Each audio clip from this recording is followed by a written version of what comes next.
Hi everyone. ये group D का series मैं कर रहा हूँ। यहाँ पे पार्ट 2 तक ऑलरेडी अपलोड कर चुका हूँ। ठीक है, आइए आज स्टार्ट करते हैं। ये मिसलेनियस क्वेश्चन का सीरीज है क्योंकि हम प्रीवियस ईयर सेट से उठाकर एक क्वेश्चन आपके सामने आप लोग के साथ डिस्कस कर रहा हूँ। ठीक है, तो ये साधारण ब्याज का क्वेश्चन है। इसमें कह रहा है ना कि 4 वर्ष का साधारण ब्याज 680 है। ठीक है, जब भी आपको दर बताना रहे तो 1 वर्ष का ब्याज आपको अगर मालूम हो जाता है तो आप जल्दी से आप निकाल सकते हैं उसका कि दर क्या होगा। तो 1 वर्ष के कैसे निकालेगा? 4 वर्ष के अगर 680 है तो 1 वर्ष के क्या होगा? 17 64 170 रुपया हो जाएगा 1 वर्ष के लिए। बस आप पैसे कितना लगाए हैं, मतलब किसी को दिए हैं या बैंक में दिए होंगे कहीं पर भी।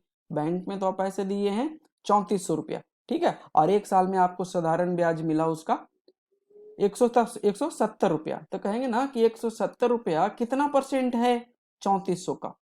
3400 का 170 कितना परसेंट है? ठीक है, टोटल ये है ना, टोटल हम प्रीवियस वीडियो में बताए थे जब भी परसेंटेज निकालना हो तो टोटल को हर में रखेंगे। ठीक है, और मल्टीप्लाई कर दीजिए इसको 100 से। क्लियर? अब ये 20 कैंसिल और 34 5 70 से। ठीक है, यानी 5%। ऑप्शन डी है ना, बहुत आसान। ठीक है, इसको प्रैक्टिकल वे में सोचेंगे। क्या आपको याद रखना है? 1 साल के निकाल लीजिए और फिर देखिए कि 1 साल के निकालने के बाद वो कितना परसेंट है अपने मूलधन का। यहाँ पर राशि 3400 रुपया की राशि, मतलब ये मूलधन है जो दिया है शुरू में। ठीक है, लगाया है अपने। क्लियर? सो यहाँ पर आंसर 5%। नेक्स्ट क्वेश्चन आइए देखते हैं। कहता ना कि आयत की लंबाई उसकी चौड़ाई से दुगनी है। ठीक है, तो चौड़ाई एक मान लेते हैं x है, तो लंबाई कितना हो जाएगा? दुगनी है ना, तो 2x हो जाएगा। क्लियर? अब कहता है और आयत का परिमाप दे रखा है। तो आयत का परिमाप क्या होता है आपको मालूम होना चाहिए। आयत का परिमाप होता है 2 इंटू लंबाई प्लस चौड़ाई। तो 2 इंटू लंबाई तो 2x है, क्या होता है 2 इंटू लंबाई प्लस चौड़ाई, चौड़ाई x है। ये होता है आयत का परिमाप। ठीक है, आपको ये नोट डाउन करना होगा। अगर आपको नहीं आता है तो लिखना होगा आयत का परिमाप इक्वल 2 इंटू लंबाई प्लस चौड़ाई। तो लंबाई यहाँ पर दे रखा है 2x, वैल्यू पुटअप कर रहे हैं, चौड़ाई x है और इसका दे रखा है वैल्यू भी इतना 48। क्लियर? ये इधर 2 गुना में है तो इधर जाके कितना क्या चीज में हो जाएगा? भागा में। तो यहाँ से कैंसिल कर दीजिए 24 से। ओके, आइए 2x प्लस x 3x। ठीक है, 3x इक्वल 24। तो x इक्वल कितना हो जाएगा? ये 3 इधर गुना में तो इधर आके भागा में, नहीं 8। ठीक है, भागा में होगा तो 8 या 24 होगा ना। ठीक है, तो x का वैल्यू 8 आ गया। तो यहाँ पर अब पुटअप कर लीजिए। तो x 2x यानी 8 दूनी 16। लंबाई कितना हो गया? 16। चौड़ाई तो 8 हो गया क्योंकि x का वैल्यू 8 आया है। तो हम लोग के पास अब लंबाई 16 और चौड़ाई 8 आ गया। और आयत का क्षेत्रफल होता है लंबाई गुने चौड़ाई। तो लंबाई क्या होता है? आयत का क्षेत्रफल लंबाई गुने चौड़ाई। तो लंबाई 16 और चौड़ाई 8, इसको मल्टीप्लाई करिए जो कि 128 सेंटीमीटर स्क्वायर। स्क्वायर क्यों होता है? क्योंकि ये यहाँ पर सेंटीमीटर, यहाँ पर सेंटीमीटर, 2 सेंटीमीटर हो गया ना, तो सेंटीमीटर स्क्वायर। ठीक है, क्षेत्रफल। Clear? Option C is the correct answer. Okay, next question पे आते हैं। कह रहा है ना कि 2 शंकु है। ठीक है, शंकु मैं आपको पिक्चर यहाँ पे दिखा देता हूँ। क्वेश्चन में तो पिक्चर नहीं देता, आपको समझना पड़ेगा शंकु कैसा होता है। ठीक है, तो ये रहा शंकु, तो ये रहा हाइट इसका, और ये रहा तिर्यक ऊंचाई, तिरछी ऊंचाई जो यहाँ पर मेंशन किया है। तिरछी ऊंचाई होता है एल से रिप्रेजेंट करते हैं। ठीक है, और आते हैं क्वेश्चन पे। उनकी त्रिज्याओं का अनुपात। सपोज दैट पहला के त्रिज्या कितना है? R1 और दूसरा शंकु के त्रिज्या है R2, क्योंकि 2 शंकु की बात कर रहा है ना। फिर कहा है कि उनमें से एक का वक्र सतह, ठीक है, उनमें से एक का वक्र सतह क्षेत्रफल दूसरे से दुगुना है। तो यहाँ पर मालूम आपको होना चाहिए। आगे देखते हैं क्या कहता है। दूसरे की तिर्यक ऊंचाई, दूसरे की तिर्यक ऊंचाई पहले से दुगनी है। दूसरे की तिर्यक ऊंचाई पहले से दुगनी है, यानी पहला शंकु का अगर तिर्यच, ये तिरछी ऊंचाई, अगर पहला शंकु का तिरछी ऊंचाई L है तो दूसरा शंकु का तिरछी ऊंचाई कितना हो जाएगा इसके अनुसार 2l। दूसरे की तिरछी ऊंचाई पहले से दुगनी है, यानी पहले की l है तो दूसरे की कितना हो जाएगा 2l। हो गया। अब क्वेश्चन पे आते हैं। यहाँ उनमें से एक का वक्र सतह क्षेत्रफल दूसरे से दुगना है, तो हमको मालूम होना चाहिए कि वक्र सतह का क्षेत्रफल होता क्या है। वक्र सतह का क्षेत्रफल ए और ए मतलब मुड़े हुए वाला को, ठीक है। संपूर्ण सतह के कहेगा तो नीचे वाला भी ले लेंगे, ठीक है। तो वक्र सतह का क्षेत्रफल होता है पाई आर एल त्रिज्या और तिरछी ऊंचाई। इसमें आपको हाइट से कोई मतलब नहीं रहता है, वक्र सतह का क्षेत्रफल आपको निकालना है तो, ठीक है। तो देखते हैं पाई आर पहला का कितना हम लोग लिए हैं R1, तो लिखिए मल्टीप्लाई R1। और पहला शंकु का तिरछी ऊंचाई कितना है L, तो लिखिए L। अब इक्वलाइज करेंगे। दूसरा शंकु का पाई त्रिज्या कितना है R2 और तिरछी ऊंचाई कितना लिए हैं, है क्वेश्चन में दे रखा है 2l, ठीक है 2l दे रखा है। अब देखिए कहता है ना उनमें से एक का वक्र सतह दूसरे से दुगुना है, मतलब जो पहला है ना वो दुगुना है। तो बराबर कब होगा, जब इसमें जिसमें से लगा हुआ है दूसरे से दुगुना है, मतलब दूसरा कम है और ये ज्यादा है पहला वाला, तो दूसरे में अगर 2 से मल्टीप्लाई कर देंगे तो इक्वेशन बराबर हो जाएगा, ठीक है। अगर आपको कंफ्यूजन है तो जिसमें भी से रहे ना उसी को 2 गुना करिए, ठीक है। तो उनमें से क्योंकि इसको कर देंगे 2 गुना तो फिर 4 गुना हो जाएगा, क्योंकि ऑलरेडी ये 2 गुना है। क्लियर। अब इसको सॉल्व कर लीजिए। यहाँ पर 2 से मल्टीप्लाई कर दिए, क्योंकि ये 2 गुना था तो इसको भी 2 गुना कर दिए तो बराबर हो गया, ठीक है। तो अब इसमें जो कॉमन आपको है ना वो कट कर लीजिए। क्यों, क्योंकि इनकी त्रिज्याओं का अनुपात पूछ रहा है बस।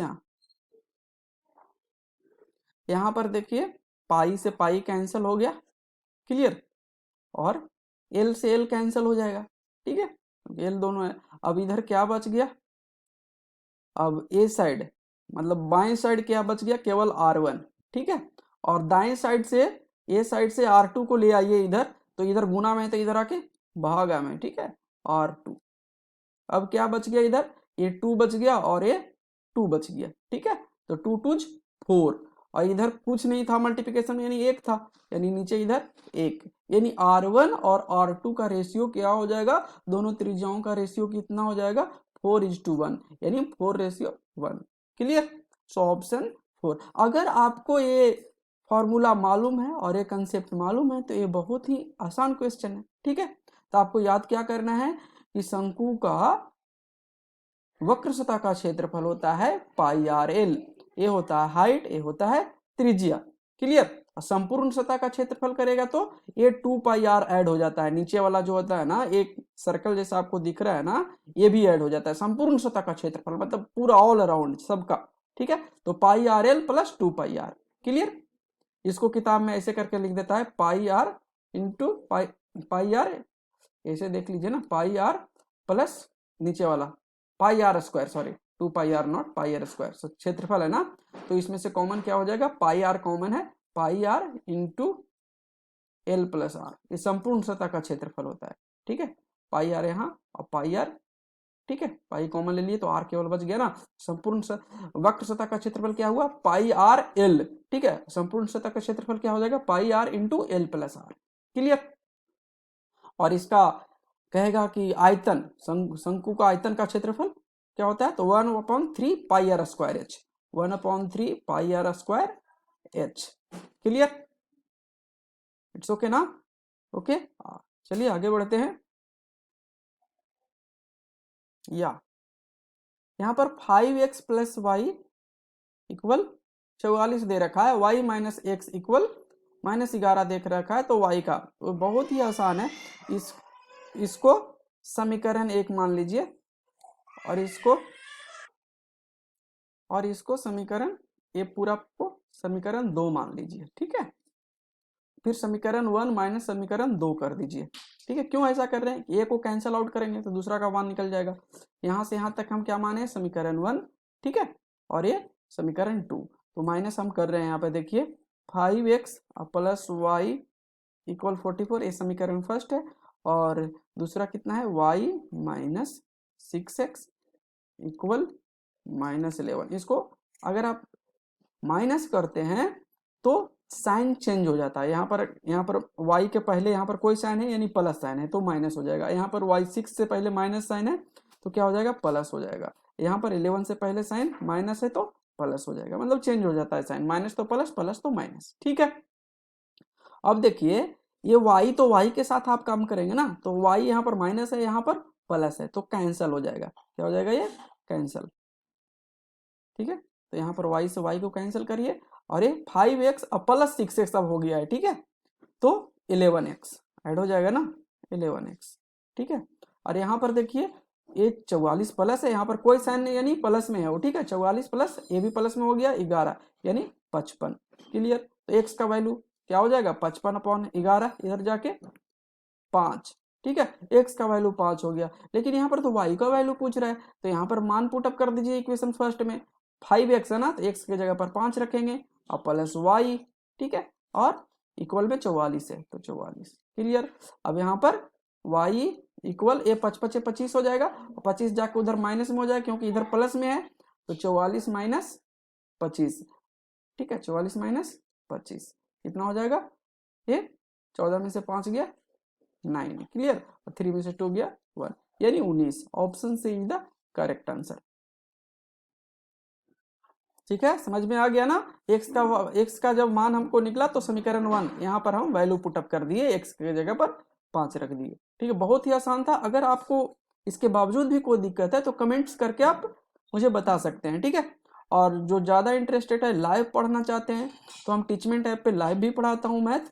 आप वहाँ कमेंट सेक्शन में आप लिख सकते हैं कि हम लाइव क्लासेस लेना चाहते हैं, तो मैं आपको आईडी और पासवर्ड वगैरह शेयर कर सकता हूँ आपके साथ। ठीक है, ओके।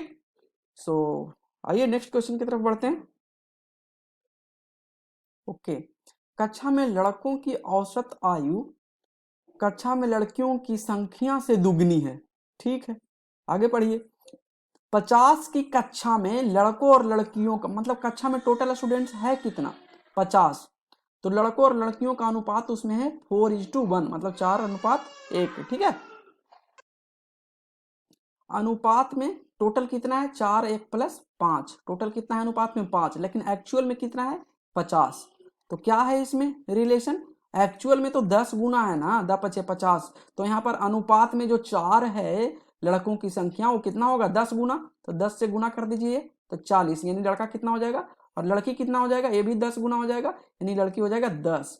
अब यहाँ पर आइए, कहता है ना कि कक्षा में लड़कों की औसत आयु कक्षा में लड़कियों की संख्या से दुगनी है, यानी लड़का के औसत आयु कितना हो जाएगा, लड़की की संख्या के दुगनी, तो लड़की की संख्या तो 10 हम लोग निकाले, तो औसत आयु लड़का के कितना हो जाएगा 20, और लड़का के औसत आयु 20। औसत मतलब होता क्या है, इक्वल डिस्ट्रीब्यूशन, बराबर बराबर डिस्ट्रीब्यूशन, यानी सभी लड़का की उम्र कितना हो गया 20-20 सबको मिल गया। ठीक है, तो टोटल है कितना लड़का, 40 निकाले ना। ठीक है, 40 लड़का है तो सभी को 20-20 उम्र हो गया औसत के हिसाब से। ठीक है, सबको इक्वल डिस्ट्रीब्यूशन हो जाता है ना। औसत निकालते कैसे हैं, सभी की उम्र को जोड़ के और फिर जितना है उसे डिवाइड कर देते हैं, तो बराबर बराबर मिला, तो कितना बराबर बराबर उन लोग को मिला हुआ है 20। तब पूछ रहा है ना कि कक्षा में लड़कों की कुल आयु कितना होगा, तो कुल आयु 20 × 40, सबके 20-20 है। अब कहेंगे ना कि 5 5 5 3 बार, तो ऐड कैसे करेंगे, 5 या 15, उसी तरह से 20-20-20 कितना बार, 40 बार, 40 लड़का है ना, तो कितना हो जाएगा 4 दूनी 8 और 2 0। ठीक है, यानी 800। Option C. क्लियर, औसत क्या है, औसत बराबर बराबर सब में बटना, वही क्या है औसत है। ठीक है, तो दैट्स ऑल फॉर टुडे। आज के लिए बस इतना ही। वीडियो ऑलरेडी 15 मिनट का लगभग होने वाला है।